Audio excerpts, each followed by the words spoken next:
Guys, welcome to my YouTube channel. और आज देखते हैं कुछ इम्पोर्टेंट साइंस के क्वेश्चन। चलिए शुरू करते हैं। क्वेश्चन वन है ओजोन के एक अणु में ऑक्सीजन के कितने परमाणु होते हैं? ए 3, बी 1, सी 2, डी 4। अच्छा, यहाँ पे आंसर जो है मार्क किया हुआ है। हम लोग जो है डायरेक्ट आंसर ही ये करते हैं, आंसर देते हैं और एक्सप्लेनेशन देख लेंगे। अच्छा, तो यहाँ पे है सही आंसर और रिवाइज कर रहे हैं इस पर्पज़ से। तो यहाँ पे सही आंसर है 3। एक धनावेशित आयन को कहा जाता है धनायन कहा जाता है। इस ब्रह्मांड में सब कुछ सामग्री से बना है जिसे वैज्ञानिकों ने नाम दिया है ए ठोस, बी पदार्थ, सी तरल, डी उत्प्रेरक। और सही आंसर है बी उत्प्रेरक। संयोजक बंधन दो परमाणुओं के बीच इलेक्ट्रॉन के सहभाजन से बनते हैं इस प्रकार कि दोनों पूरी तरह से भरे हुए कोश को प्राप्त कर सके। ए है केंद्र, बी अंतरम, सी यथोचित, डी बाह्यतम। इसका आंसर है बाह्यतम। लैक्टिक अम्ल एक है 3 कार्बन अणु। मणिक रत्न की रासायनिक संरचना क्या है? तो सही आंसर है एल्युमिनियम ऑक्साइड। अच्छा, यहाँ पे इसका देखते हैं, इसका एक्सप्लेनेशन देखते हैं। मणिक रत्न की रासायनिक संरचना क्या है? क्वेश्चन नंबर 6 का एक्सप्लेनेशन ये रहा कि मणिक रत्न की रासायनिक संरचना एल्युमिनियम ऑक्साइड है। मणिक एक गुलाबी से रक्त लाल रंग का रत्न है जो खनिज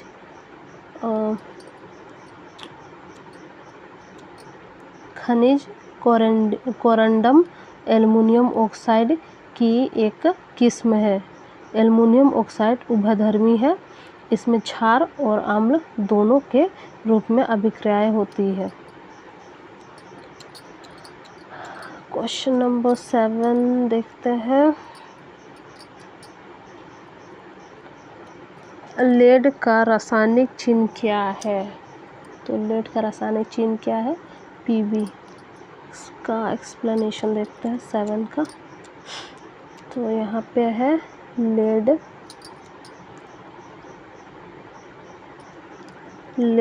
Pb, जिसको Pb से डिनोट करते हैं, जिंक का Zn से, फेरस आयरन का Fe से, मैग्नीज का Mn से का रासायनिक प्रतीक है।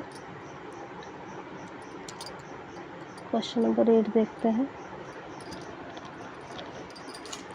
ग्रेफाइट परमाणु में संयोजकता इलेक्ट्रॉन की संख्या होती है 4 होती है। एक्सप्लेनेशन देखते हैं। तो ग्रेफाइट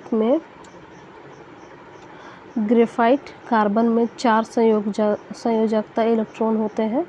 ग्रेफाइट एक हेक्सागोनल क्रिस्टल संरचना के साथ कार्बन परमाणुओं की खड़ी चादरों से बना एक खनिज है। ग्रेफाइट का उपयोग पेंसिल और स्नेहक में किया जाता है। यह गर्मियों और बिजली का उत्पादन संवाहक है। इसकी उच्च चालकता इसे इलेक्ट्रॉनिक उत्पादों जैसे इलेक्ट्रोड, बैटरी और सौर पैनलों में उपयोग बनाती है। अच्छा, क्वेश्चन नंबर 9 देखते हैं। प्रोटियम में कितने न्यूट्रॉन होते हैं? ए 0। एक्सप्लेनेशन देखते हैं। तो प्रोटियम,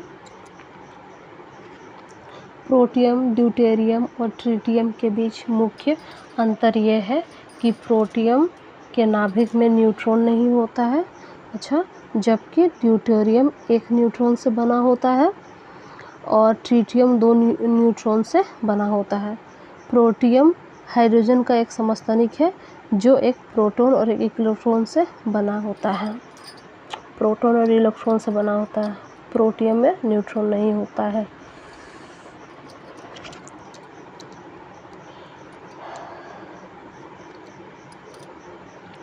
उस वैज्ञानिक का नाम बताइए जिसने प्रस्तावित किया कि इलेक्ट्रॉनों को धनात्मक क्षेत्र में अंतःस्थापित किया जाता है।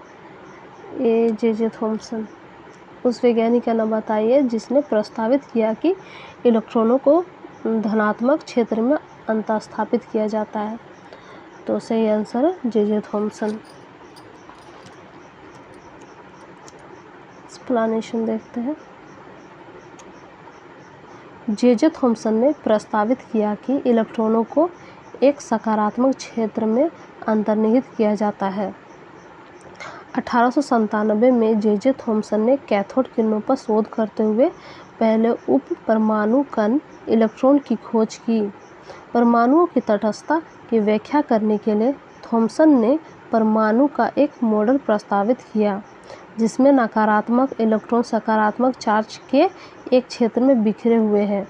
उन्होंने अपने परमाणु को बेर का हलवा मॉडल, प्लम पुडिंग मॉडल कहा जाता है। थॉमसन ने परमाणु का एक मॉडल प्रस्तावित किया जिसमें नकारात्मक इलेक्ट्रॉन सकारात्मक चार्ज के क्षेत्र में बिखरे हुए होते हैं, ठीक है, जिसे प्लम पुडिंग मॉडल कहा जाता है।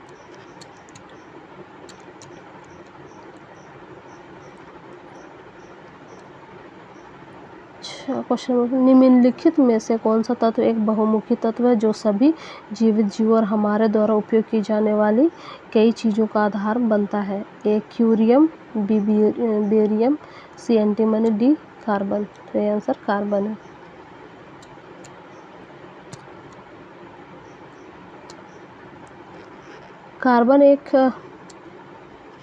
कार्बन एक बहुमुखी तत्व है जो सभी जीवित जीवों और हमारे द्वारा उपयोग की जाने वाले कई चीज़ों के लिए आधार बनता है। एक बहुमुखी तत्व एक ऐसा तत्व है जिसके परमाणु में कई अन्य तत्वों के साथ संयोजन करने की क्षमता होती है। यह तब प्राप्त किया जा सकता है जब एक परमाणु में 4 की संयोजकता हो, जैसे कार्बन और सिलिकॉन आदि।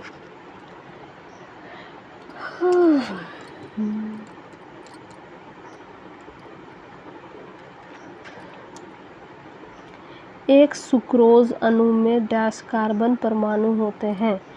तो एक सुक्रोज अणु में 12 कार्बन परमाणु होते हैं। एक्सप्लेनेशन देखते हैं। एक सुक्रोज अणु में 12 कार्बन परमाणु होते हैं।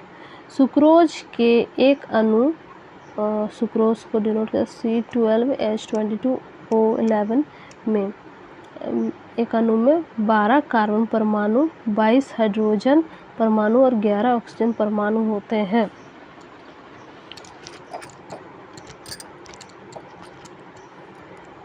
फ्लोरीन एक एलोट्रोपिक रूप है कार्बन का। फ्लोरीन एक एलोट्रोपिक रूप है कार्बन का।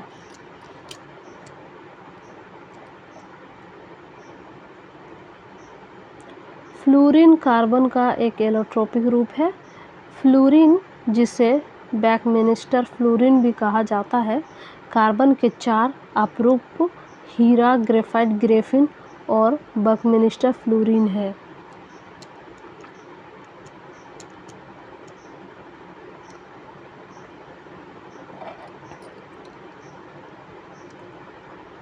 निम्नलिखित में से कौन कार्बन का अपरूप नहीं है? हीरा, fluorine, graphite, carbon dioxide. Carbon का अपरूप नहीं है हीरा।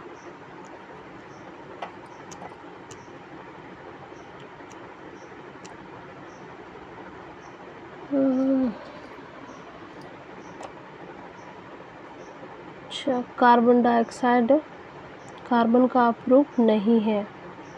हीरा, ग्रेफाइट और फ्लोरीन पदार्थ जिनमें नैनो ट्यूब और बैकीबोल शामिल है, जैसे कि बकमिनिस्टर फ्लोरीन, शुद्ध कार्बन के 3 अपरूप हैं। कार्बन डाइऑक्साइड कार्बन का अपरूप नहीं है ना। यहाँ पे थोड़ा सा आंसर में मिस्टेक है कि बोल रहा है कि निम्नलिखित में कौन कार्बन का प्रूफ नहीं है। तो हीरा तो है कार्बन का प्रूफ, फ्लोरीन भी है, ग्रेफाइट भी है, लेकिन जो कार्बन डाइऑक्साइड है वो कार्बन का प्रूफ नहीं है।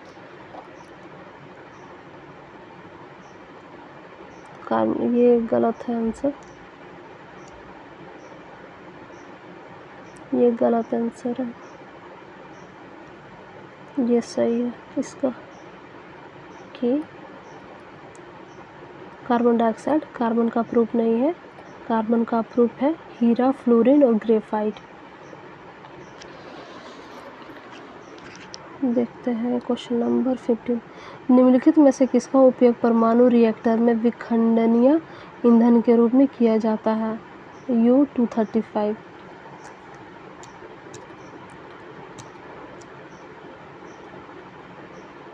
U-235 का उपयोग परमाणु रिएक्टर में U-235 का उपयोग परमाणु रिएक्टर में विखंडनीय ईंधन के रूप में किया जाता है।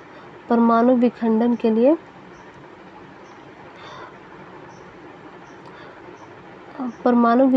लिए परमाणु ऊर्जा संयंत्रों द्वारा यूरेनियम सबसे व्यापक रूप से इस्तेमाल किया जाने वाला ईंधन है। परमाणु संलयन में उपयोग किए जाने वाले मुख्य ईंधन ड्यूटेरियम, ट्रिटियम हैं। दोनों हाइड्रोजन के भारी समस्थानिक हैं।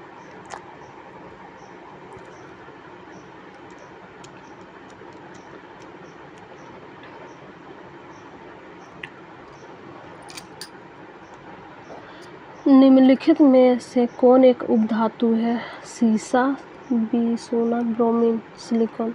सिलिकॉन जो है एक उपधातु है। सिलिकॉन उपधातु है।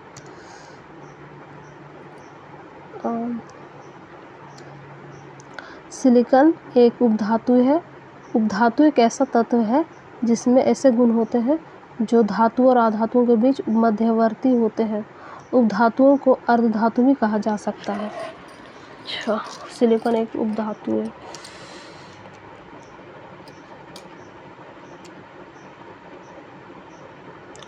धातुओं के पतले तारों में खींचे जाने की क्षमता कहलाती है तन्यता कहलाती है। धातुओं के पतले तारों में खींचे जाने की क्षमता तन्यता कहलाती है। तन्यता।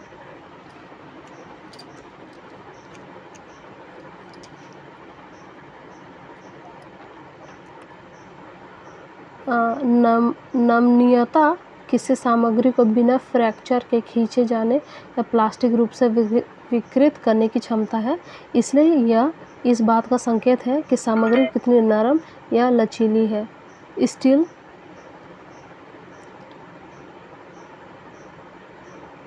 इसलिए इस बात का संकेत है कि सामग्री कितनी नरम या लचीली है।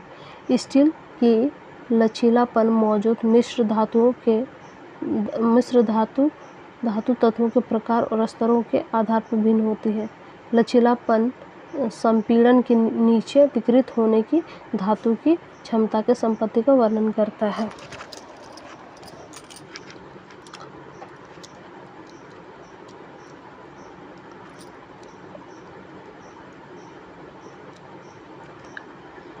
सीसा और टीन की मिश्र धातु क्या कहलाती है? शोल्डर, पीतल, जंगरोधी। शोल्डर। सीसा और टीन की मिश्र धातु कहलाती है। यहाँ पर गलती ऐसा लग रहा है मेरे ख्याल से। अच्छा, लेड और टीन की मिश्र धातु कहलाती है शोल्डर। लेड और टीन की शोल्डर कहलाता है। इसका उपयोग धातु सामग्री और इलेक्ट्रॉन उद्योगों को जोड़ने के लिए किया जाता है। ओके।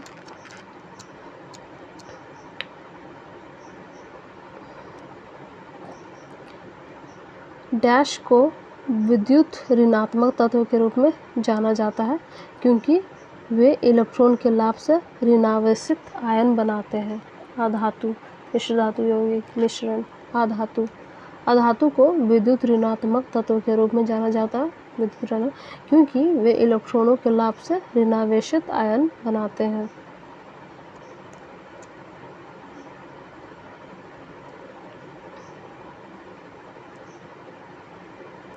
गैर धातुओं को विद्युत ऋणात्मक तत्व के रूप में जाना जाता है क्योंकि वे इलेक्ट्रॉनों के लाभ से ऋणात्मक रूप से आवेशित आयन बनाते हैं।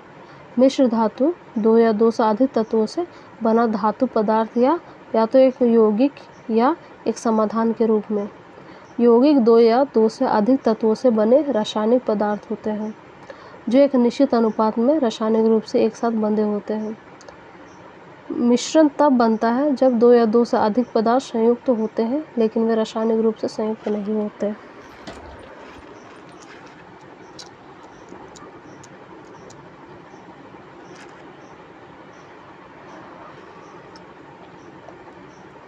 निम्नलिखित में से कौन सा सामान्यतः अधातुओं का गुण नहीं है? मलिन एवं मंद, भंगुर, चालक, हल्के पदार्थ। अधातु का गुण नहीं है चालक।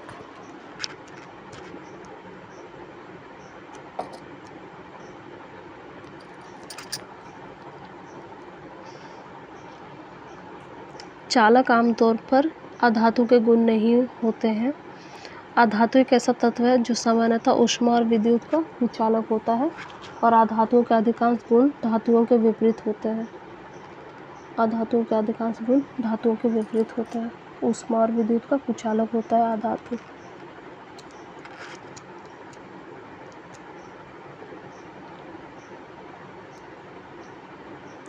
विद्युत एक माध्यम से किसी अन्य पदार्थ पर किसी वांछित धातु की परत जमा करने की प्रक्रिया कहलाती है विद्युत लेपन।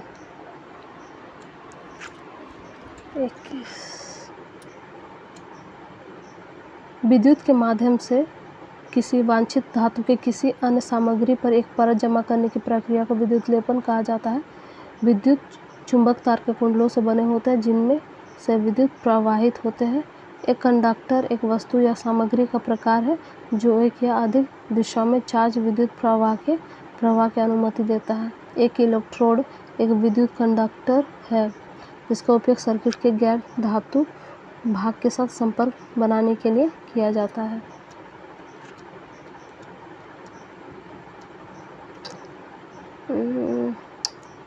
क्वेश्चन नंबर 22, निम्नलिखित तत्वों में से कौन सा कमरे के तापमान पर एक तरल है? तो पारा, सोडियम, क्रोमियम, टाइटेनियम।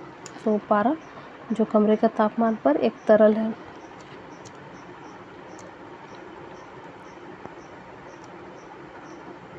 पारा Hg कमरे के तापमान पर एक तरल है।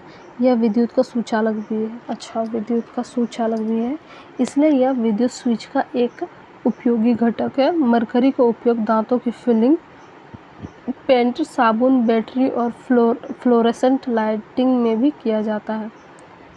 मिनीमाता रोग,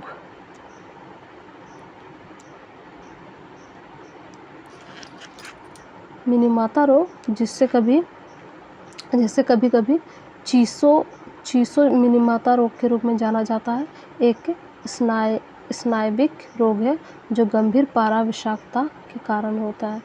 पारा के कारण उत्पन्न होने वाला जो रोग है वो है मिनीमाता, चीसो मिनीमाता होता है किससे? पारा के कारण।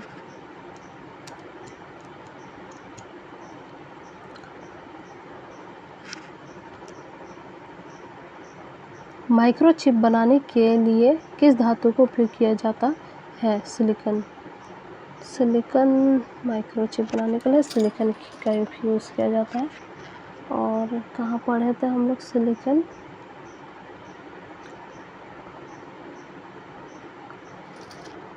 सिलिकॉन जो है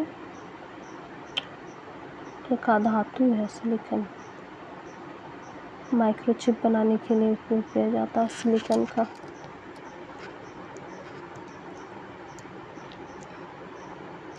अच्छा, सिलिकॉन एक उपधातु भी है। उपधातु एक ऐसा तत्व है जिसमें गुण होते हैं जो धातु और अधातु के बीच मध्यवर्ती होते हैं। धातुओं का अर्धधातु भी कहा जा सकता है।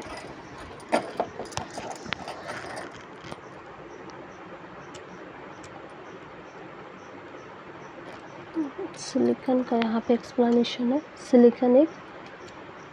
सिलिकॉन एक रासायनिक तत्व है जिसका प्रतीक SI है। प्रतीक SI है। अच्छा, SI सिलिकॉन प्रति के साथ।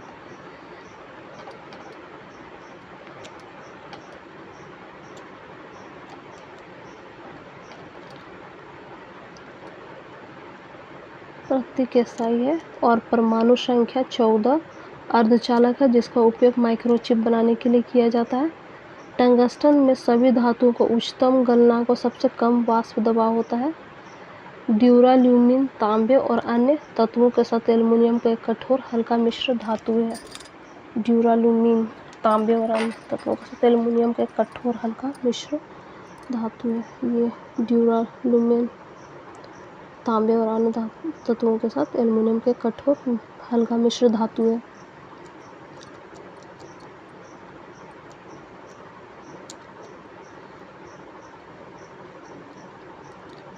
स्टील को सख्त करने के लिए किस रासायनिक तत्व की आवश्यकता होती है? मैग्नीज। स्टील को सख्त करने के लिए किस रासायनिक तत्व की आवश्यकता होती है? स्टील को सख्त करने के लिए किस रासायनिक तत्व की आवश्यकता होती है? और वो है मैग्नीज, जिसको Mn से डिनोट किया जाता है।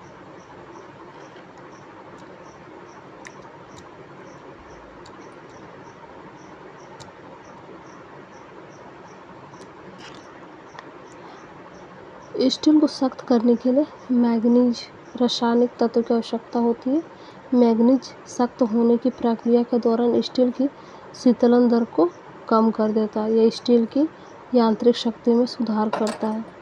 सख्त करने के लिए मैग्नीज रासायनिक तत्व की आवश्यकता होती है। मैग्नीज सख्त होने की प्रक्रिया के दौरान स्टील की शीतलन दर को कम कर देता है। यह स्टील की यांत्रिक शक्ति में सुधार करता है।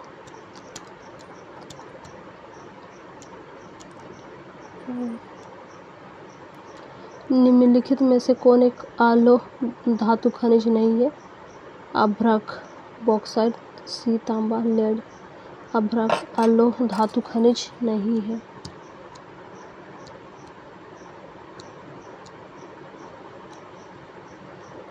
अभ्रक अलोह धातु खनिज नहीं है। अभ्रक एक प्राकृतिक रूप से पाए जाने वाला अधातुक खनिज है क्योंकि कुछ अभ्रक में Fe होता है और कुछ में नहीं, लेकिन उनमें से किसी में भी Fe+2 आयन नहीं होते हैं, इसलिए वे अलोह नहीं होते हैं, लेकिन वे फेरिक हो सकते हैं क्योंकि लोहा +3 ऑक्सीकरण अवस्था में मौजूद होता है।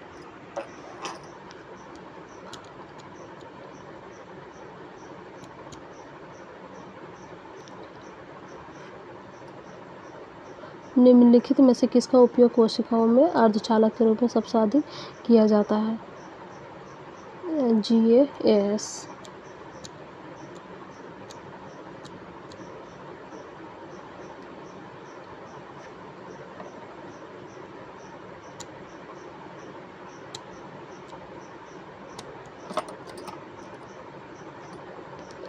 GaAs का उपयोग आमतौर पर सौर कोशिकाओं में अर्धचालक के रूप में किया जाता है। गैलियम आर्सेनाइड उच्च लागत उच्च दक्षता वाले सौर कोशिकाओं के लिए एक महत्वपूर्ण अर्धचालक सामग्री है और इसका उपयोग एकल क्रिस्टलीय पतली फिल्म सौर कोशिकाओं और बहु जंक्शन सौर कोशिकाओं के लिए किया जाता है।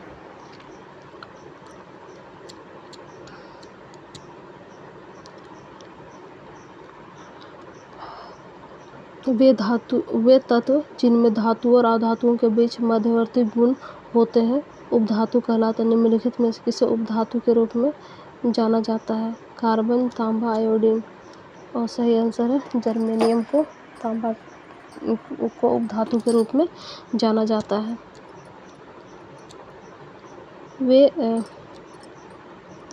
वे तत्व जिनमें धातु और अधातुओं के बीच मध्यवर्ती गुण होते हैं उपधातु कहलाते हैं। आमतौर पर पहचाने जाने वाले 6 मेटलोइड्स आतिशबाजी प्रदर्शित करते हैं। आतिशबाजी में आमतौर पर इस्तेमाल होने वाले धातु लवण है कॉपर क्लोराइड नीला, सोडियम नाइट्रेट पीला, कैल्शियम क्लोराइड नारंगी, स्ट्रोंटियम क्लोराइड लाल, बेरियम क्लोराइड हरा है।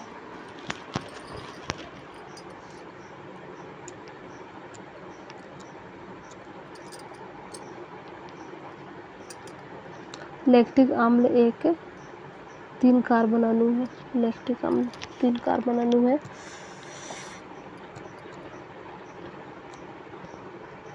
लैक्टिक अम्ल एक 3 कार्बन अणु है। लैक्टिक अम्ल बनने के परिणाम स्वरूप मांसपेशियों में दर्द, ऐंठन और मांसपेशियों में थकान हो सकती है। दही में लैक्टिक अम्ल होता है।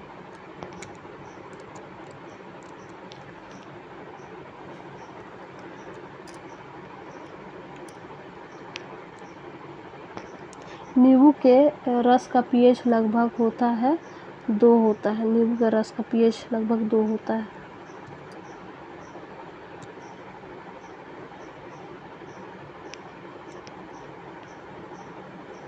नींबू का रस अपनी प्राकृतिक अवस्था में अम्लीय होता है और जैसा कि हम जानते हैं कि अम्लीय यौगिकों का पीएच 1 और 7 के बीच होता है। नींबू के रस का पीएच लगभग 2 होता है।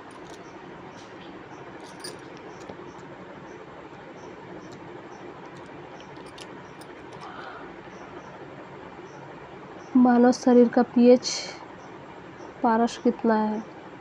7.35 टू 7.45।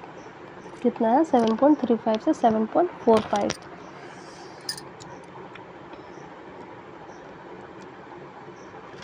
मानव शरीर की पीएच रेंज 7.35 से 7.45 तक होती है।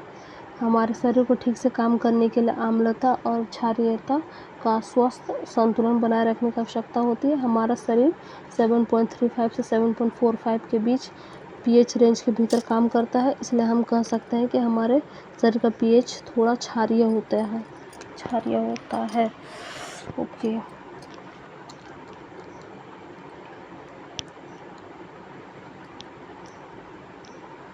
चींटी के डंक में कौन सा अम्ल होता है? तो चींटी के डंक में होता है मेथनोइक अम्ल।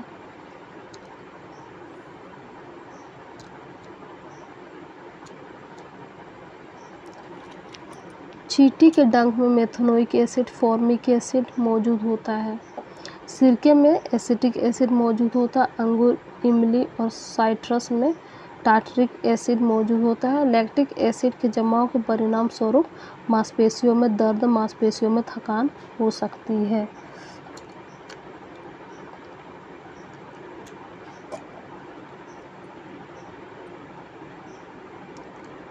निम्नलिखित में कौन अम्ल और क्षार के बीच क्या समानता है?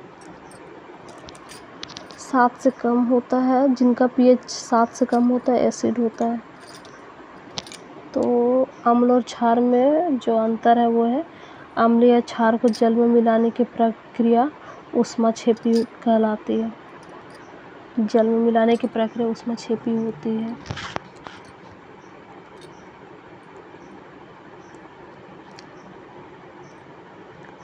अम्ल या क्षार को पानी के साथ मिलाने की प्रक्रिया ऊष्माक्षेपी है। ऊष्माक्षेपी का अर्थ है गर्मी पैदा करना है।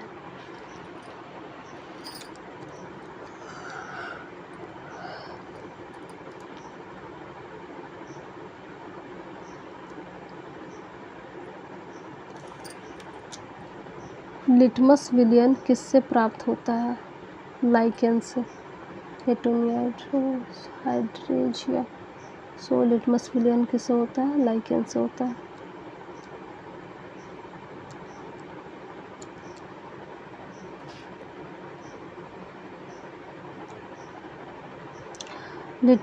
लिटमस विलयन लाइकेन से प्राप्त होता है। हाइड्रेंजिया एक झाड़ीदार चढ़ाई वाला पौधा है। पेटूनिया एक सजावटी पौधा है।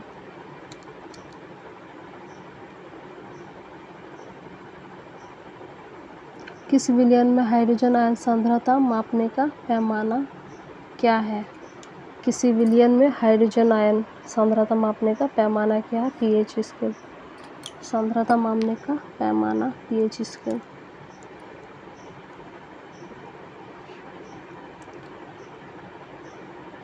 पीएच पैमाना हाइड्रोजन आयन सांद्रता को मापने का पैमाना है जो इस बात का माप है कि पानी कितना अम्लीय क्षारीय है।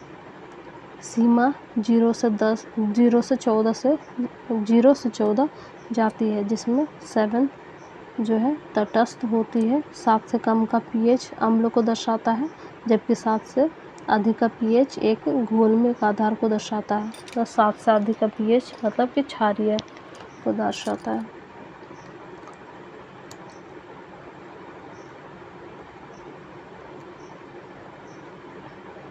यदि कोई विलयन नीले लिटमस पेपर के रंग को लाल रंग में बदलता है तो इस विलयन का pH क्या है? 7 से कम मतलब कि नीला से अगर रेड में बदलता है तो मतलब कि वो अम्ल है, मतलब 7 से कम pH है तो अम्ल है, 7 से ज़्यादा है क्षारीय है। नीला लिटमस पेपर को रेड में कन्वर्ट करता है, 7 मतलब pH कम है।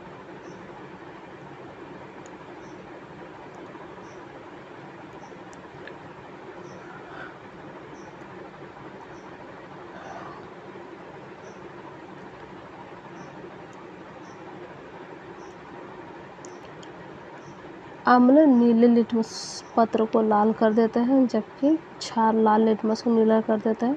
अम्लों का pH 7 से कम होता है, क्षारों का pH 7 से अधिक होता है और तटस्थ यौगिकों का pH 7 होता है।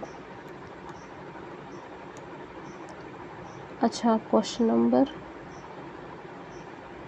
35 छूट गया था। एनोडाइजिंग प्रक्रिया में किस अम्ल का उपयोग किया जाता है? तनु एसिटिक अम्ल, तनु सल्फ्यूरिक अम्ल, तनु हाइड्रोक्लोरिक अम्ल, तनु नाइट्रिक अम्ल। एनोडाइजिंग प्रक्रिया में तनु सल्फ्यूरिक अम्ल का उपयोग किया जाता है।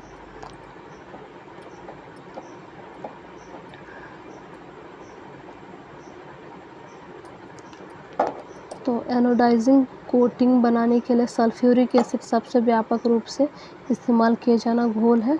इलेक्ट्रोलाइटिक प्रक्रिया द्वारा एक सुरक्षात्मक ऑक्साइड परत के साथ एनोडाइजिंग कोट एक धातु, विशेष रूप से एल्युमिनियम, जिसमें धातु एनोड बनाते हैं।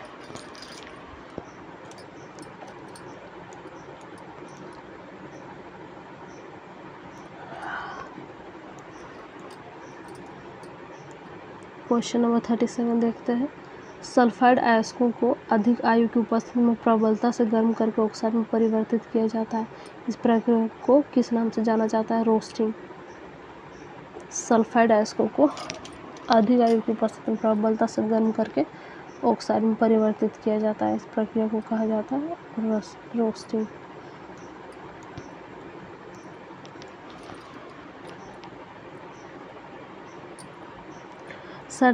सल्फाइड अयस्क अधिक आयु की उपस्थिति में प्रबलता से गर्म करने पर ऑक्साइड में परिवर्तित हो जाता है। इस प्रक्रिया को रोस्टिंग के रूप में जाना जाता है।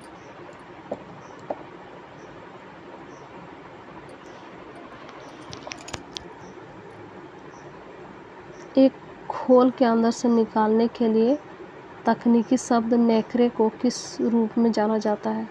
मुक्ताशीत। एक खोल के अंदर से निकालने के लिए तकनीकी शब्द नेक्रे को किस रूप में जाना जाता है? मुक्ताशीत।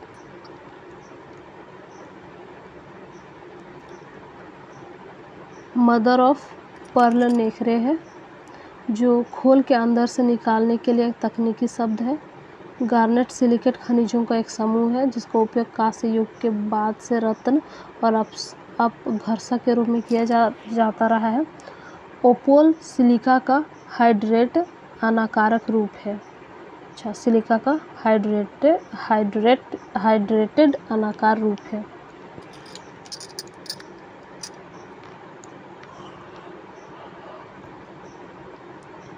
शुद्ध कार्बन को डैश के अधीन करके हीरे को संश्लेषित किया जा सकता है। बहुत उच्च दाब और उच्च तापमान। शुद्ध कार्बन को बहुत उच्च दाब और उच्च तापमान। उच्च दाब, बहुत उच्च दाब और उच्च तापमान।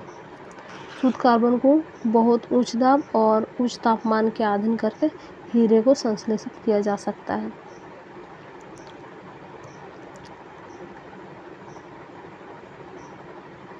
शुद्ध कार्बन को बहुत अधिक दबाव और तापमान के अधीन करके हीरे को संश्लेषित किया जा सकता है। हीरे का अपवर्तनांक 2.414 है।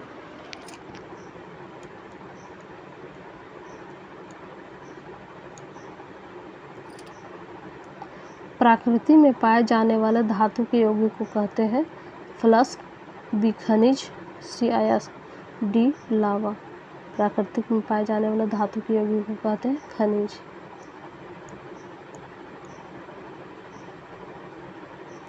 प्राकृतिक में पाए जाने वाला धातु के खनिज को कहते हैं खनिज। यौगिक को कहते हैं खनिज। वे आमतौर पर ठोस अकार्बनिक होते हैं, एक क्रिस्टल संरचना होती है और भूगर्भिक प्रक्रियाओं द्वारा स्वाभाविक रूप से बनती है। ये रहा हम लोग का साइंस का 40 क्वेश्चन, जिसको हम एक्सप्लेनेशन के साथ बताए हैं। ऐसे ही और वीडियो के लिए इस चैनल को सब्सक्राइब करिएगा। Thank you.